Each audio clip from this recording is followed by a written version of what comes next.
Assalamualaikum warahmatullahi wabarakatuh. Perkenalkan, nama saya Putri Masfiah dengan NIM 23010220093 dari Prodi Pendidikan Agama Islam. Di sini saya akan menjelaskan materi mengenai tahrij hadis. Pembahasan yang pertama, kita akan membahas mengenai pengertian tahrij hadis. Tahrij hadis adalah proses atribusi atau proses deskripsi suatu hadis hingga sampai pada kolektor hadisnya. Secara harfiah, tahrij hadis diserap dari kata kerja khoroja yang dapat didefinisikan dalam 3 artian. Artian yang pertama adalah penetapan sumber-sumber hadis atau istinbat. Pengertian kedua adalah pemaparan atau penjelasan terkait sumber-sumber hadis melalui metode-metode yang benar atau taujih. Arti yang ketiga adalah sebuah cara dan pengetahuan untuk menemukan sumber-sumber hadis atau tadrib. Secara terminologi, pengertian tahrij hadis dibagi menjadi 3 definisi. Yang pertama, meriwayatkan dan menjelaskan hadis beserta matan dan sanadnya secara sempurna dan terperinci atau ibrad dan ikhraj. Yang kedua, meneliti dan meriwayatkan hadis dari kitab-kitab tertentu dengan menyebutkan sanad dari kolektor hadisnya yang sesuai dengan kitab-kitab tersebut. Yang ketiga, mengarahkan dan meneliti suatu hadis menurut sumber-sumber dari kitab asalnya, beserta dengan menyebutkan sanad periwayatannya, sekaligus menerangkan kualitas hadis-hadis yang telah ditahrij apabila memang dibutuhkan. Muhammad At-Tohan berpendapat bahwa tahrij hadis adalah sebuah usaha untuk menunjukkan letak asal suatu hadis pada sumber-sumber yang asli, yang mana di dalamnya telah dicantumkan sanadnya secara lengkap, serta menjelaskan kualitas hadis tersebut apabila memang dibutuhkan. Pembahasan yang kedua, kita akan membahas mengenai tujuan dan manfaat dari tahrij hadis. Secara garis besar, tahrij hadis bertujuan untuk menunjukkan sumber-sumber hadis dan menerangkan diterima atau ditolaknya hadis tersebut. Namun, tujuan tersebut dapat kita perinci. Yang pertama adalah mengetahui asal-usul riwayat suatu hadis. Yang kedua, mengetahui jumlah sanad hadis. Yang ketiga, mengetahui jumlah perawi yang terlibat. Yang keempat, mengetahui ada dan tiadanya syahid atau mutabik pada sanad hadis.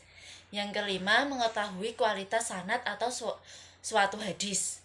Yang keenam, mengetahui kualitas atau pangkat dari suatu hadis. Sedangkan secara garis besar, manfaat dari tahrij hadis adalah terkumpulnya berbagai macam sanad suatu hadis dan mengumpulkan berbagai macam redaksi matan hadis.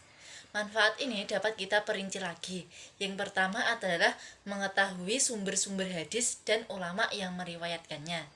Yang kedua, mempelajari keadaan sanad suatu hadis. Hal ini dapat kita lakukan dengan membandingkan berbagai macam periwayatan hadis, sehingga kita dapat mengetahui kualitas dari hadis tersebut. Yang ketiga, mempelajari hukum suatu hadis dengan banyaknya periwayatan yang diperoleh. Yang keempat, mempelajari identitas perawi yang disamarkan identitasnya melalui perbandingan dari berbagai periwayatan hadis. Yang kelima, menghilangkan pencampuran periwayatan. Yang keenam, membedakan hadis yang diriwayatkan secara lafzi dan maknawi. Untuk pembahasan yang ketiga adalah mengenai sejarah dari tahrij hadis. Tahrij hadis sendiri muncul seiring dengan berkembangnya berbagai macam disiplin ilmu seperti fikih, tafsir, dan sejarah, yang mana di dalam karya-karyanya terdapat beberapa ulama yang tidak menyebutkan sumber-sumber hadis yang mereka kutip di dalamnya.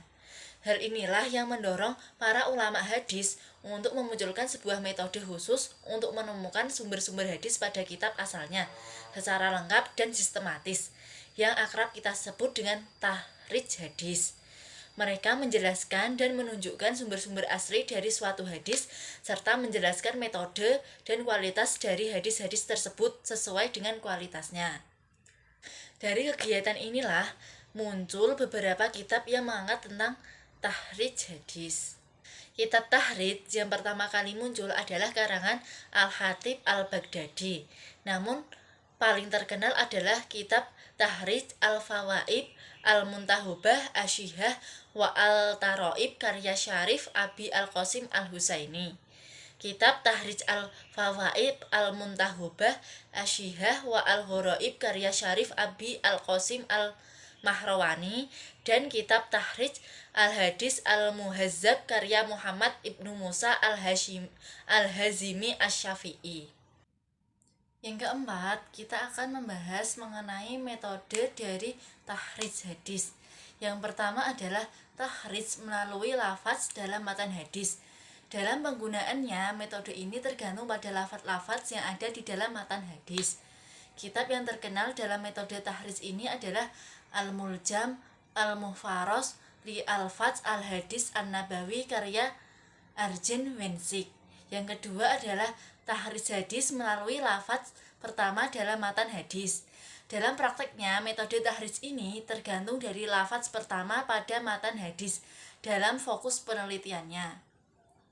Kitab yang menjadi instrumen dalam penelitian penggunaan metode ini diantaranya adalah Al-Jami As-Shaghir min Hadis Al-Bashir An-Nazir karya Imam As-Suyuti. Yang ketiga, metode tahrij hadis melalui periwayat pertama. Metode ini berlandasan pada perawi pertama suatu hadis. Para penyusun kitab-kitab tahrij dengan menggunakan metode ini mencantumkan hadis-hadisnya sesuai dengan nama perawi pertamanya. Kitab yang menggunakan metode ini diantaranya adalah Musnad Imam Hambal karya Imam Ahmad bin Hambal. Yang keempat adalah tahrij melalui tema hadis. Tahrij dengan menggunakan metode ini didasarkan terhadap pengenalan tema dari suatu hadis yang akan diteliti. Metode ini hanya akan efektif apabila dilakukan oleh orang yang memiliki kemampuan untuk mengidentifikasi tema dari suatu hadis.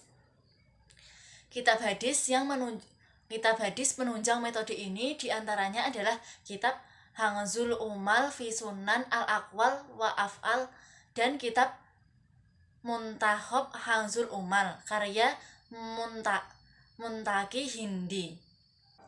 Metode yang terakhir adalah tahrij hadis melalui kualitas hadis. Pada metode ini, penelitian hadis berangkat dari pengetahuan akan klasifikasi dari kualitas suatu hadis. Kitab-kitab penunjang dari metode ini diantaranya adalah kitab hadis mutawatir, seperti kitab Al-Ahzar Al-Muntasirah fi Al-Ahbar Al-Muntawatirah karya Imam As-Suyuti. Sekian penjelasan dari saya mengenai tahrij hadis. Wabillahi taufiq wal hidayah, waridho wal inayah. Wassalamualaikum warahmatullahi wabarakatuh.